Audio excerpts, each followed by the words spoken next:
Hello दोस्तों, आप लोगों ने बुक्स तो काफ़ी पढ़ी होंगी। उन्हीं में से एक बुक है रिच डैड पुअर डैड। एक एजुकेशनल स्टोरी है। इसके ऑथर रॉबर्ट कियोसाकी हैं और यह बुक दो पिता की लाइफस्टाइल और पैसे के दृष्टिकोण के बारे में बताती है। आज हम इसी बुक की समरी करेंगे। तो चलिए दोस्तों, बुक की समरी पढ़ने से पहले थोड़ा ऑथर के बारे में जान लेते हैं।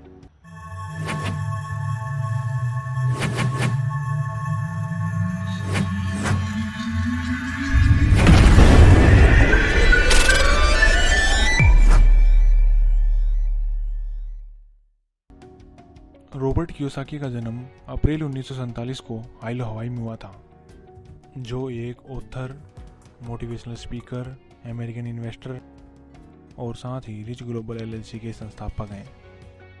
हाल ही में जिनके पास $80 मिलियन की संपत्ति है और इनकी एक कंपनी है रिच डैड कंपनी, एक प्राइवेट एजुकेशनल कंपनी है जो वीडियो और बुक्स के माध्यम से लोगों को शिक्षा प्रदान करती है। तो चलिए दोस्तों, अब इनकी book rich dad poor dad पर एक नज़र मारते हैं। रॉबर्ट कियोसाकी कहते हैं कि उनके दो फादर हैं, एक रिच डैड और एक poor dad. Poor dad Robert Kiyosaki के रियल फादर हैं और रिच डैड उनके बेस्ट फ्रेंड माइक के पिताजी हैं। पुअर डैड वैसे तो हाईली एजुकेटेड हैं और पेशे से एक टीचर हैं।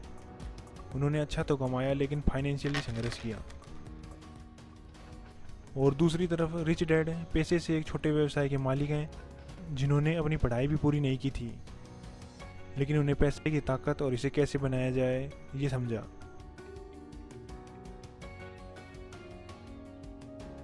जब रॉबर्ट अपने गरीब पिता से पूछता है कि पिताजी मैं कैसे अमीर बन सकता हूँ, तो गरीब पिताजी रॉबर्ट को बताते हैं कि अमीर बनने के लिए रोज़ाना स्कूल जाना होगा, अच्छा पढ़ना होगा, अच्छे नंबर प्राप्त करने होंगे और साथ ही अच्छी नौकरी पाने के लिए शिक्षा देते हैं। और दूसरी तरफ रिच डैड अमीर बनने के लिए अच्छी एजुकेशन के साथ साथ फाइनेंशियल विजडम का पाठ पढ़ाते हैं, जो पुअर डैड पढ़ाने में असफल रहता है। जब रॉबर्ट 9 साल का हुआ, तब रॉबर्ट ने सोच लिया कि मैं अपने रिच डैड के दिखाए हुए रास्ते पर चलेगा। रिच डैड माइक और रॉबर्ट को अपने रेस्टोरेंट में काम पर रख लेता है। वह उन्हें बहुत कम वेतन देता है लेकिन बहुत कुछ सिखाता है। Lesson number first, rich do not work for money.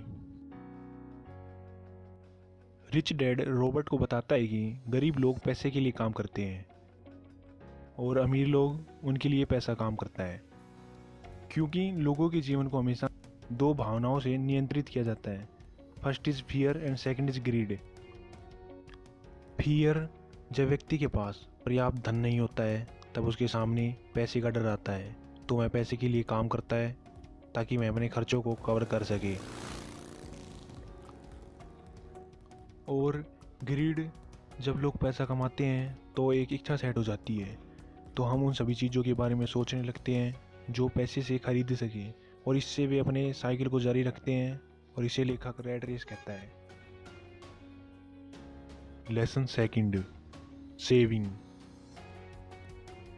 Rich dad उन्हें सिखाता है कि आप कितना पैसा कमाते हैं ये मायने नहीं रखता है, मायने यह रखता है कि आप कितना पैसा सेविंग करते हैं। इसलिए रिच डैड उन्हें संपत्ति और देनदारियों के बारे में सिखाता है कि संपत्ति कुछ भी जो आपकी जेब में पैसा डाले, और देनदारियां जो आपकी जेब से पैसा निकाले। अमीर लोग संपत्ति अर्जित करते हैं जिससे वे और अमीर होते हुए चले जाते हैं, और गरीब व्यक्ति लिएबिलिटी को एसिड समझकर उसमें फंस जाता है, जिससे वह और गरीब हो जाता है। Lesson third, cash flow. Cash flow के बारे में रिच डैड बताते हैं कि पुअर क्लास के लोगों का कैश फ्लो कुछ इस तरह होता है। गरीब व्यक्ति को कैश मिलता है और उनके खर्चों के माध्यम से निकल जाता है। उनके खर्च होते हैं फूड, रेंट, टैक्सेस, बिल आदि। और मिडिल क्लास के लोगों का कैश फ्लो में थोड़ा अंतर होता है। उन्हें नगद मिलता है और उनका cash car loan, credit card जैसी देनदारियों द्वारा किए गए खर्चों में चला जाता है।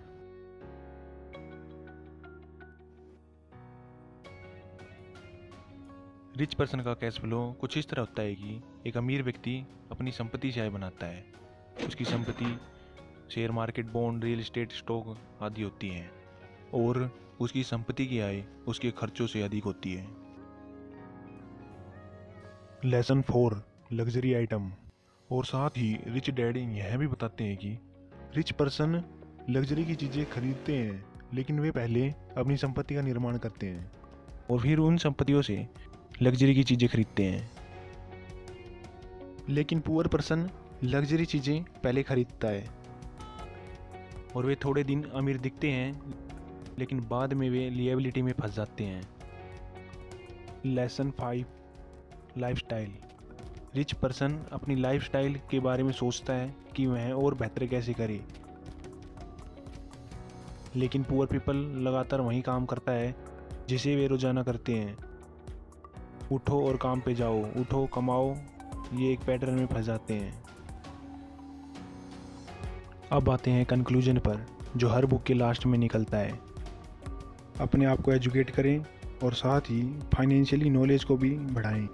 अपने लिए एक टाइम निकालें और एक बेस्ट आइडिया का विचार करें, और साथ ही पैसे की ताकत और इसे कैसे बनाया जाए ये समझें। और read books because one book can change your life completely. हाँ जी दोस्तों, वीडियो यहाँ पर ख़त्म होती है।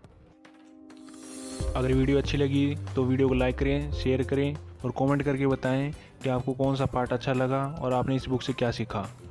आई होप आपने हमारे चैनल को सब्सक्राइब कर लिया होगा। चलिए दोस्तों, नई वीडियो के साथ मिलते हैं।